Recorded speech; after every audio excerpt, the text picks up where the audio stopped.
Bueno, les saludamos desde aquí.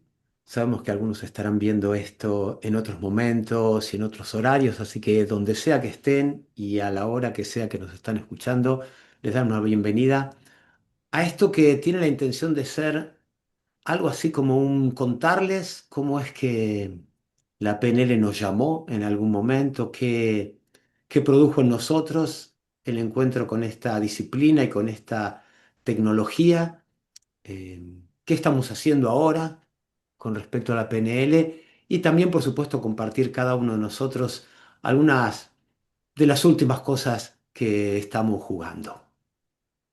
Ustedes, mis amigos Daniel Cooperman y Fernando Cooperman, mi nombre es Daniel Oil, los dejo para que les saluden ellos también. Bueno, esto de darles la bienvenida a este encuentro, Sandra tuvo esta maravillosa idea de reunirnos con ustedes para este compartir un poco este mundo interno nuestro de cada uno con la PNL. Así que nos encantará contarles un poco de cómo fue nuestro viaje en este mundo. Como decía Dani, dispuestos a compartir también uno de los últimos juegos que tenemos allí para compartir con ustedes. Fer. Sí, bueno, bienvenidos. Eh, Cada vez que mis hijas iban a un colegio nuevo y me preguntaban qué esperaba del colegio, yo les decía, yo lo que quiero es que les quede asociado que aprender puede ser divertido, puede ser lindo, puede ser placentero, este, y ese era mi único objetivo porque pensaba que si les gustaba aprender les iba a gustar toda la vida y hay un montón de cosas para aprender allí en el camino. Y ese creo que es lo que más me gustó de la programación neurolingüística. Me conectó con esa idea. Y bueno, la idea era compartirlo con ustedes. Así que es mi deseo que lo estén disfrutando. Bueno, y yo como el más joven en este camino, porque solo me conecté con la PNL a fines del siglo pasado, a finales de los años 90, pero mis amigos ya tenían bastante millaje a esa altura, así que siguiendo los órdenes de llegada, Dani, ¿cómo fue tu conexión primera con la programación neurolingüística? ¿Cómo llegaste a ella? Nunca te lo pregunté. Fernando apareció con un libro y decía que ahí había algo para nuestras clases, era de sapos a príncipes, y empezamos a leer el libro y a ver cómo eso podía estar presente en nuestras clases de Kung Fu en ese momento o en las clases de biodanza que yo daba en ese tiempo. Así que fue toda un inicio de aventura, que comenzó en un libro, y en charlas nuestras de qué había en ese libro que nos podía servir para dar las clases. Aún antes, después él les contará cómo nos encontramos con nuestra primer maestra. Pero el primer acceso que tuvimos fue a través de un libro que le habían regalado a Fer. Ahí podés sumar un poco de historia, en tu encuentro, Fer. Sí, era la feria del libro del 83 y una alumna de Tai Chi que me debía unos meses de clase era la ilustradora de Cuatro Vientos, de las tapas, y me decía que de Cuatro Vientos justo le debían un dinero que podía elegir el libro que quisiera. Y como con Daniel ya en ese entonces coleccionábamos cuentos y metáforas, vi de sapos a príncipes y no conocía bien la historia, digo, a ver cómo es esta historia y llevé ese libro. Era el único que habían traído a la Argentina para la Feria del Libro y al año siguiente que fui a comprar otros, no había, tampoco habían traído. Así que ese libro me encontró. lo estoy leyendo tranquilo el fin de semana para descansar del estudio, que estaba estudiando neurofisiología y estaba estudiando localización de núcleos grises de la corteza prefrontal, qué sé yo, que decían que de un lado recordabas imágenes, del otro creabas imágenes, que había sonido para la conciencia interna de los dos lados, pero que solo se sentía de uno por un cable del fascículo de Big Dasir y no sé qué. Y yo pensaba, ah, mira qué raro, estos que los rusos, era un ruso llamado Luria, un neurofisiólogo, como sería el nieto de Pavlov, así profesionalmente, había descubierto esas zonas y estos yanquis lo ven en el movimiento de los ojos. Cosa que de hecho tampoco creía porque yo decía, si la gente moviera los ojos para pensar, yo lo habría mirado, lo habría visto.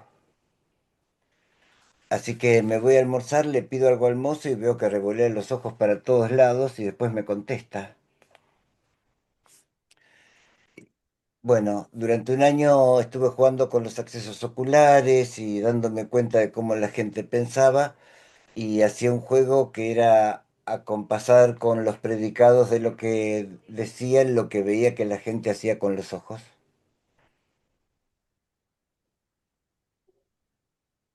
Por una duda que tenía en PNL se decía que el formato, cómo uno estructuraba las oraciones, era más importante que el contenido de las oraciones. Y entonces, bueno, jugaba eso, claro que aprobé un par de finales con este chiste, y cosas por el estilo, y daba clases en la escuela de Mabel Alderán, que era una escuela de Gestalt, y yo me ocupaba de la parte física en segundo año. Hacíamos tai chi. Y entonces todos los años tenía que dar una conferencia, y ese año al final de la conferencia la gente podía preguntar. Y había siempre unos personajes que hacían unas preguntas que a mí me causaban gracia. Así que miraba la secuencia de accesos oculares que hacían para formular la pregunta y le hacía una respuesta con todas frases absurdas, pero en esa secuencia de canales. Y claro que estas personas se daban por respondidas, aunque no tuviera conocimiento de la metáfora en ese entonces, lo cierto es que ya funcionaban. Cuando termina la conferencia, se acerca una señora y me dice, ¿y vos dónde aprendiste a hacer eso? Bueno, le digo, yo empecé a hacer tai chi cuando tenía 12 años. No, no, no, no, me dice. Eso de mirar los accesos oculares de la gente y responder en esa secuencia. Ahí pensé, ¿cómo me sacó la ficha si yo soy el único que tiene el libro y al único que se lo presté es a Daniel? Sí, me dice esta señora, venimos de estar en Inglaterra 2 años y estuve estudiando con Bandler programación neurolingüística. Y vamos a dar el primer curso acá en Argentina, el primer entrenamiento, y necesitaba a alguien que se ocupara de la parte física, así como haces en Gestalt, pero para las clases de programación neurolingüística. Y si te interesa, me dice, a cambio, podés tomar las clases. Y esa fue la segunda vez que me encontró la programación neurolingüística. La primera fue el libro y la segunda Mariana. Mariana Krem fue la que realmente trajo a la Argentina las formaciones en programación neurolingüística y el Senado de la Nación ha declarado el Día de la Programación Neurolingüística el nacimiento de Mariana Krem. Sí.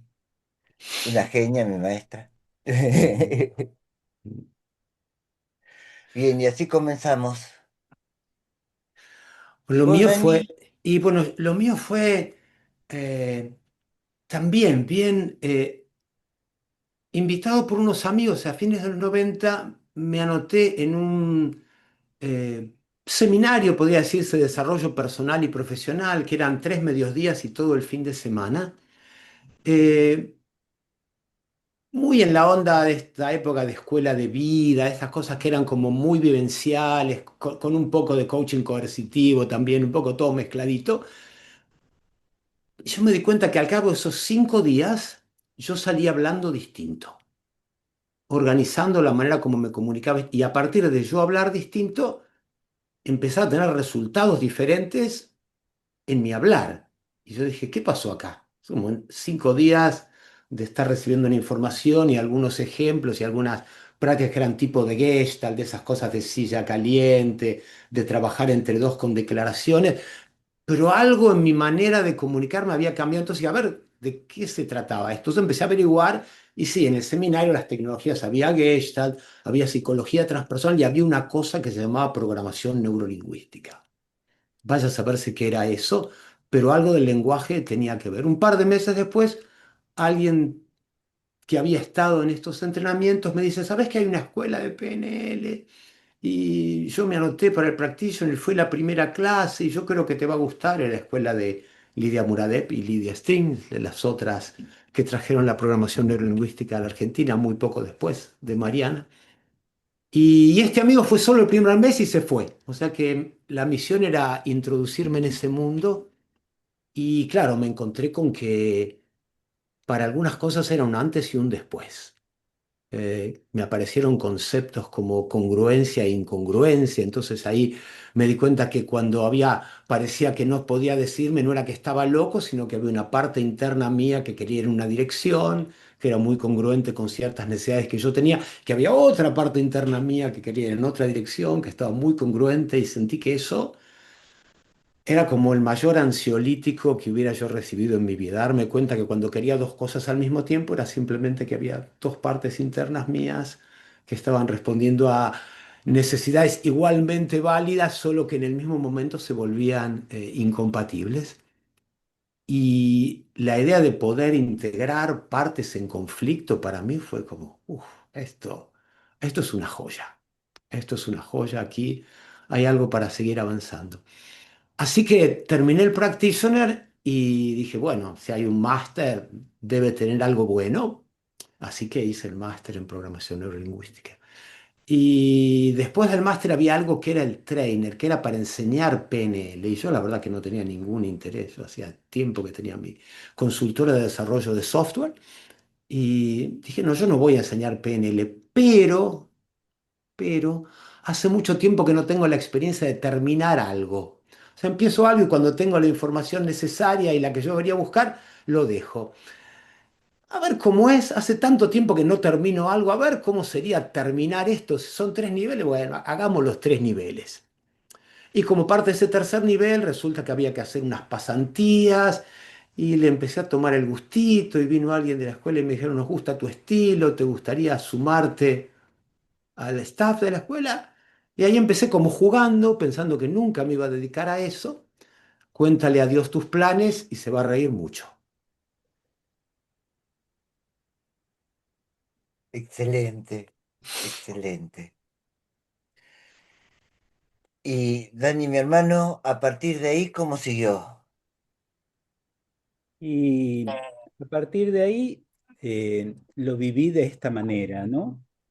Eh, Estaba esta invitación a hacer practitioner y master. Yo en esa época también daba artes marciales y biodanza y Mariana me incluyó en el entrenamiento gratuito a cambio de clases de biodanza. Este, entonces, había a lo largo de todo el año una serie de posibilidades de compartir cosas corporales y quizás lo que recuerdo mucho de esa época es que las clases eran los viernes y algo que le recordamos siempre a los alumnos cuando enseñamos, terminábamos de la clase, las 3 horas de clase, y nos íbamos a almorzar con Fernando. Y el mozo siempre recibía una práctica de programación neurolingüística, involuntaria, por supuesto, de su parte. Y en la semana yo iba volcando todo lo que aprendía en la clase del viernes, en las clases de Kung Fu y en las clases de biodanza. Este, me invitaban a cosas como los anclajes o metáforas o modalidades oculares. Eh, Había mucho ahí para después trasladar a las clases. Y lo que recuerdo de esa época es que éramos 25 alumnos en el entrenamiento. Y como es común en los entrenamientos que han hecho con nosotros, Mariana venía y decía, bueno, ¿tienen alguna pregunta? ¿Han podido hacer alguna práctica con esto?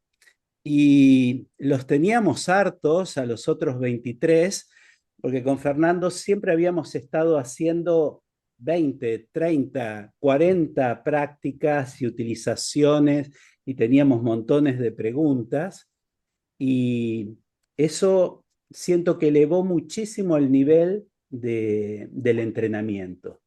Tanto que nosotros hicimos Practitioner en el 85, Master en el 86 y arrancamos dando clases el 87 para el Instituto Sudamericano, ¿no?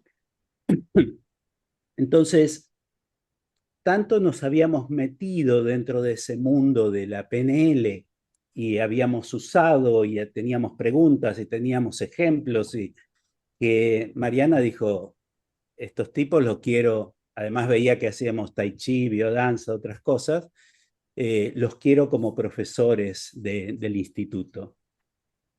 Y también decir que esos 2 años fueron un antes y un después en mi vida, como en la de muchos que transcurrieron este mundo de la programación neurolingüística, de comprensión de cómo funcionaba yo, de dónde perdía energía, dónde cometía errores en mis procesos internos, en redecisión de qué hacer con mi vida, en que me dio una forma de acompañar, por ejemplo, el mundo de las empresas, que yo nunca me había planteado, trabajar en el mundo empresario.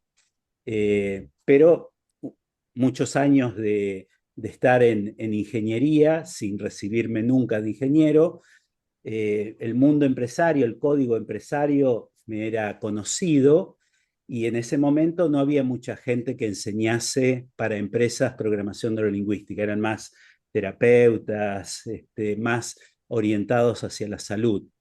Así que todos los 90 fueron enseñar programación neurolingüística dentro del mundo empresario.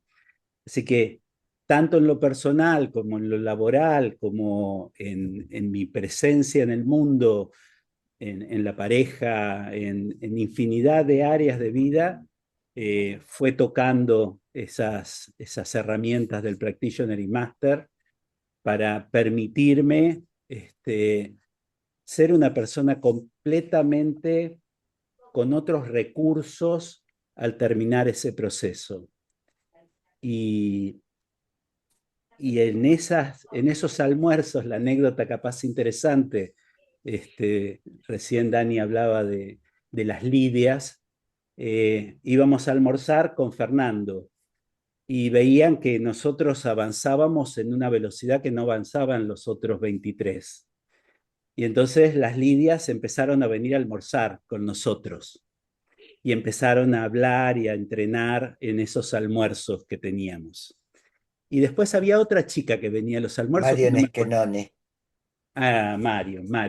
Entonces éramos 5 en los almuerzos y en general yo creo que fuimos los 5 que seguimos haciendo programación neurolingüística. El resto se dedicaron a otras cosas terapéuticas, pero no continuaron ni escuelas ni formaciones de PNL, ¿no? Así que para nosotros es importante esto de reunirse y hablar de eso y practicar y intercambiar los aprendizajes y las pruebas que van haciendo, porque lo vivimos de esa manera, ¿no? Yo te escuchaba, Dani, y, y hacía como un paralelo de lo que me pasó a mí y me vuelve otra vez la metáfora con la que he explicado qué me pasó con la PNL más de una vez. Y es que yo cuando en su momento aparecieron estos equipos de aire acondicionado divididos, split, ¿no? Entonces yo muy contento me compré uno y estaba muy frustrado porque el control remoto de mi aparato de aire acondicionado solamente tenía para encenderlo, apagarlo, subir la temperatura o bajar la temperatura. Y yo pensaba, qué limitado que es esto, ¿no? Viene como configurado de una manera y un día se me cae al piso y se abre una tapita, que yo no me había dado cuenta que se había. Y adentro de eso había un montón de controles del horario, de cómo se movían las paletas. Bueno, a mí con la PNL me pasó eso. Es como que yo pensaba que yo venía seteado de una manera y los días nublados siempre me iban a deprimir y ciertas cosas y de repente la PNL fue como que se me abrió la tapita del control remoto del aire acondicionado y encontré que había un montón de cosas que dependían de mí, que no era que eran, me estaban dadas así, yo había venido cableado así y no había manera, sino que me daba un montón de control sobre algunas cosas que yo creía que yo era y en realidad simplemente las estaba configurando de una manera y resultaba que yo tenía el control sobre esas configuraciones. Así que lo que me dio la PNL es un nivel de autonomía con respecto a mi propia vida que yo antes no tenía.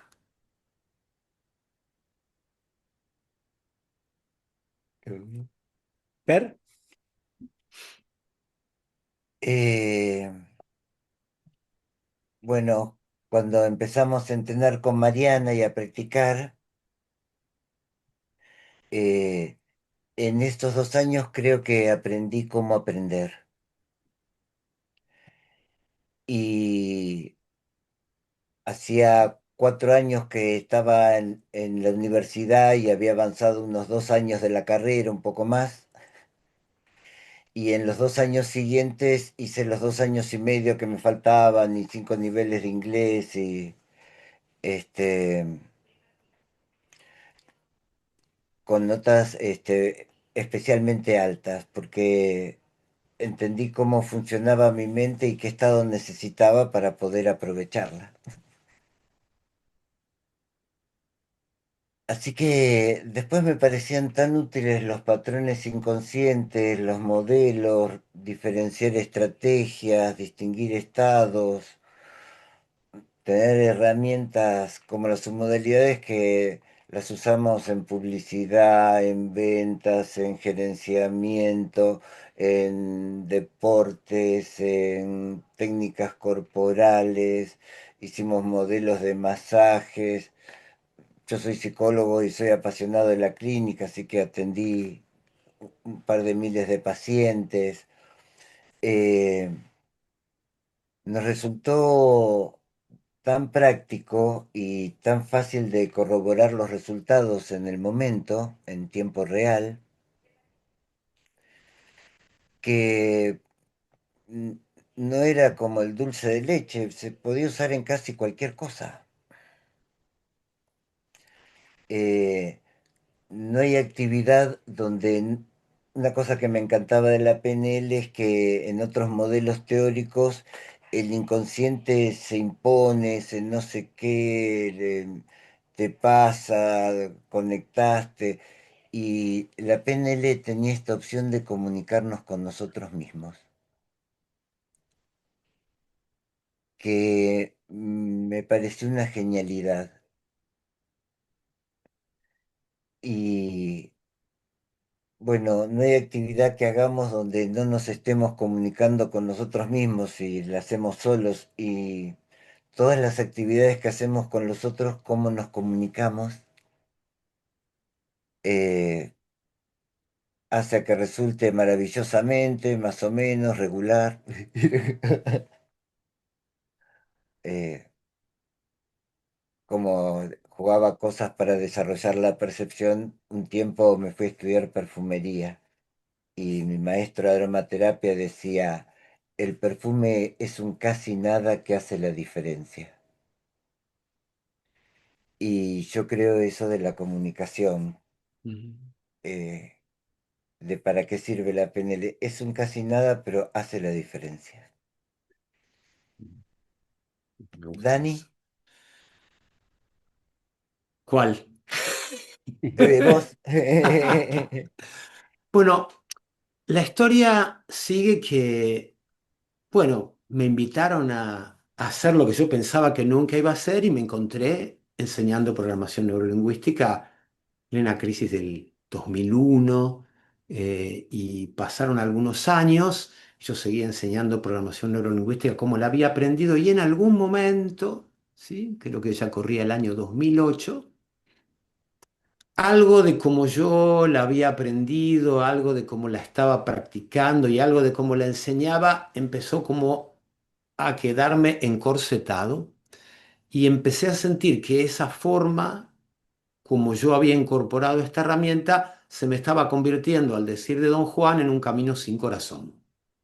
Empecé a sentir que era muy cognitiva, que había mucho de yo le hago al otro, que había mucho donde sí,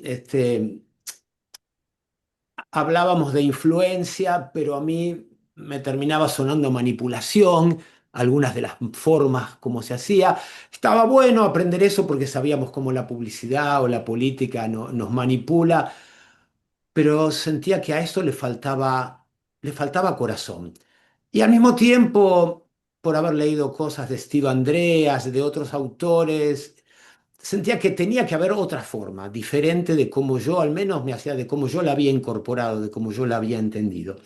Y a la búsqueda de esa otra forma, una noche eh, estaba buscando por internet algo que tuviera que ver con PNL y que me mostrara otra mirada. Y encontré un artículo de Robert Dills junto con su esposa Deborah Bacon, un artículo de 2 carillas, y que se titulaba Coaching a nivel de identidad. Y lo leí y dije, ah, esto es. Esto es lo que yo quiero hacer. Alguien que está pensando esto en un nivel de transformación de la identidad, de tocar niveles más altos de la conciencia. Esto tiene corazón. Esto que estoy leyendo tiene corazón. Entonces empecé a buscar dónde podía entrenar con Dills. Claro, era todo carísimo, carísimo, imposible en medio de la, todavía como estaba la gente. Y de pronto me encontré con que había un congreso en México. Un congreso de PNL en 9 días donde salvo Bandler y Grinder estaban todos. Y al principio Robert Dills daba una actividad pre-congreso de coaching a nivel de identidad. Así que me inscribí y eso fue para mí como un viaje iniciático a las tierras mexicanas, porque conocía a todo el mundo ahí. Escuché a Steve Andreas, a Federico Pérez. Y el último día, el primer día había estado con Robert y con su mujer, y los últimos 3 días había actividades superpuestas. Había un seminario de ser generativo junto con Stephen Gilligan. De Stephen Gilligan yo conocía muy poco, solo la anécdota de John Grinder que decía que había modelado la diabetes de Erickson, cosa que Gilligan dice que es una pavada porque él es de una familia de diabéticos y no lo modeló de Erickson, sino que le vino en los genes, pero que como cuento a veces podía ser interesante porque Grinder lo traía como esta idea de que él había necesitado aprender cómo poner algún tipo de filtros a este trabajo del modelado, porque si no, si modelábamos todo sin filtrar, podíamos llegar a modelar cosas que no fueran positivas para nosotros. Y yo volví de ese viaje realmente cambiado. La gente notaba que mis clases eran diferentes y yo, convencido por mi hijo, abrí mi primera página de Facebook y la llamé PNL Generativa. Y entonces encontré de qué manera para mí tenía sentido, ¿no? Trabajar con la programación neurolingüística, con algo que, que sirviera no solo para corregir, sino para mejorar, y no solo para mejorar, sino para realmente crear realidades nuevas, para enseñar a la persona a entrar en procesos de creatividad que le permitan seguir creando a partir de lo que entrenamos y que el momento del encuentro no sea un momento donde la persona viene a que yo arregle algo para que después funcione, sino un momento para que la persona aprenda algo acerca de cómo ella funciona y pueda volver a hacer ella sus cambios cuando lo necesite, que el proceso de programación neurolingüística sea un proceso de aprendizaje y no simplemente un proceso de corrección. Y hasta el día de hoy esa es la manera en que a mí me interesa, ¿no? Y he seguido explorando modelos. También encontré en Gillian esta conexión muy profunda con un mundo espiritual, con alguien que tenía aproximadamente mi misma edad, pero había vivido ahí donde a mí me hubiera gustado vivir, ¿sí? A fines de los años 60 en San Francisco, en medio de los hippies. peleando contra la guerra de Vietnam, habían sido mis héroes de la adolescencia y me había encontrado con alguien que había crecido allí y con el que encontré un montón de sintonía que me llevó al día de hoy a estar trabajando en muchas ocasiones como parte de los equipos que hacemos, ¿no? Así que llegué hasta el día de hoy. Qué ¿Qué, bueno. qué, qué andan, qué es lo que hoy los convoca? ¿Qué es lo que hoy mantienen ustedes una PNL con corazón? Dani, Bueno, Fer. siguiendo tu línea histórica, eh, el primer cambio yo no lo encontré afuera, sino que fue un descubrimiento interno. Eh, no todas los módulos de programación neurolingüística me interesaban. Había algunos que me movían mucho más: metáforas, anclajes, hipnosis, reencuadre. Había ciertos módulos que me encantaba darlos. Y, y al mismo tiempo, como dice Dani, la estructura, eh, es bien metafórica la descripción. Las prácticas de programación neurolingüística, como yo las había aprendido, las sentía como armazones metálicos, mecánicos, y necesitaba vestir esos armazones metálicos con algo que les diese belleza, espiritualidad, emoción. Yo venía del mundo de la biodanza, venía del mundo del sufismo, necesitaba cosas que no estaban en esta cosa estadounidense, pragmática de logro de resultados y objetivos. Y allí aparecen los juegos de la PNL Tachyon, rituales estratégicos metafóricos. Yo creo que una de las grandes genialidades de la programación neurolingüística, si lo miro así históricamente, antes de la PNL, uno le preguntaba a alguien, ¿qué es pensar? Y las respuestas eran, es un proceso de la conciencia que genera ideas que nada que pudiésemos usar. De pronto llegan Bandler, Grinder, y toda su séquito de generadores de ideas y dicen, no, mira, pensar es imagen, sonido y sensación, en algún tipo de orden. Y entendí todo. Este, Antes de eso no teníamos una forma de nombrar qué era pensar. Eran solo conjuntos de palabras que no eran utilizables.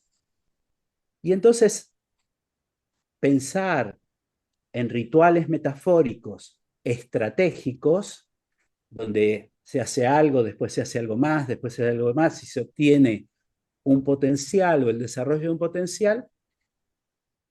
Y con mi socia Graciela Astorga, dice, mira, hay un tema de la gente a mi alrededor, con mis hermanas y alumnos míos que no saben qué hacer de su vida. ¿No tenés algo para hacer con ellos? Y está esta idea traída de que Coelho dice que en la adolescencia tenemos una leyenda personal. No podemos construir algo con esto, y de pronto nació nuestro primer juego.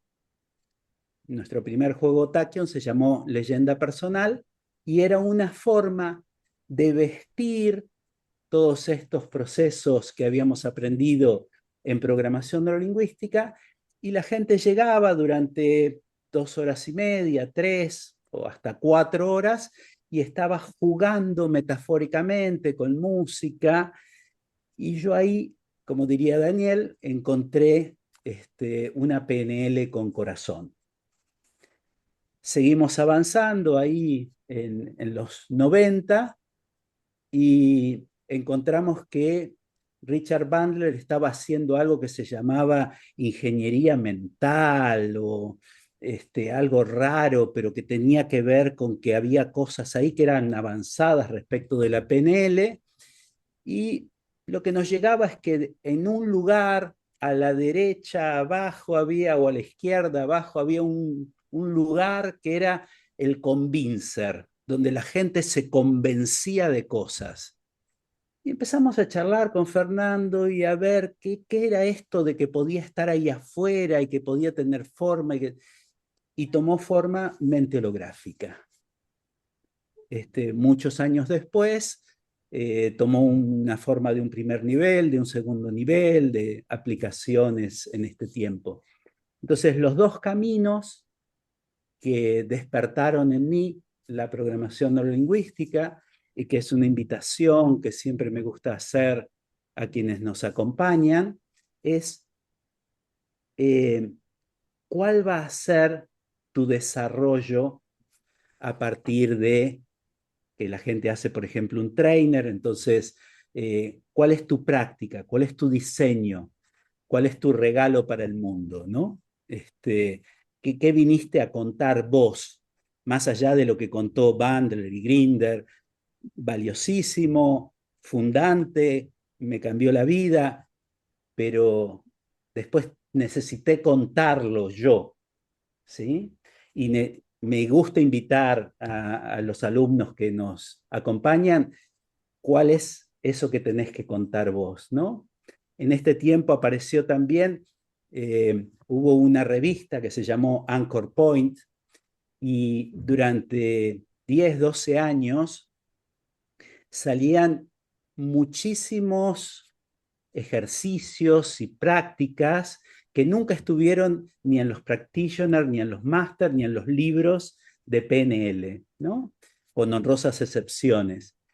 Y fue una época de mucha efervescencia, de mucha creación, de gente que aportaba a la programación neurolingüística. Y siempre tengo como una cierta añoranza por una nueva época de una programación neurolingüística así, ¿no?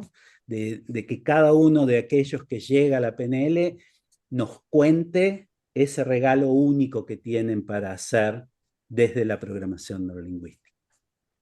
Fer. Sí, bueno, a mí me había sido muy útil cuando aprendí PNL todo lo que sabía de Gestalt. Reconocía el origen y la reutilización de muchas cosas gestálticas y de Fritz Perls. Y como había muy pocos libros de PNL y lo que había de los cursos era lo que hacíamos nosotros, me fue a estudiar terapia sistémica, hipnosis ericksoniana, este, varios formatos de hipnosis diferentes. Aproveché que vino Waslavix a la Argentina, que vino Jeffrey Sage, y eh, me... había una frase de Erickson que es que la palabra es seguida por la imagen es seguida por la energía y la energía es seguida por la conducta. En mi formación lingüística estructuralista de la facultad, lo que importaba de lo que la gente dice es el significado, lo que eso significa. Y estaban las imágenes, el registro de lo imaginario que no era relevante. Y en hipnosis era al revés. Lo relevante era la imagen más que el significado. Por un tema más bien neurofisiológico, que es que nuestro cerebro límbico y nuestro cerebro de reptil responden a las imágenes y no a los significados. La respuesta a esas imágenes nos modifica el estado fisiológico en tiempo real, y esa modificación modifica qué significado le damos a las cosas. Eh, Así que bueno, ahí me enamoré del metamodelo, del modelo ericksoniano, de cómo funciona la comunicación consciente y qué diferente funciona la comunicación inconsciente, que hasta el día de hoy me causa gracia. Y también, como bueno, hay modelos que nos llevan exactamente a donde queremos y otros que nos dejan exactamente donde estamos. Bien. Bueno, ¿será momento de pasar a la acción, digo yo? ¿De dejar la historia y venir al presente? Muy ¿Mm? bien. Sí,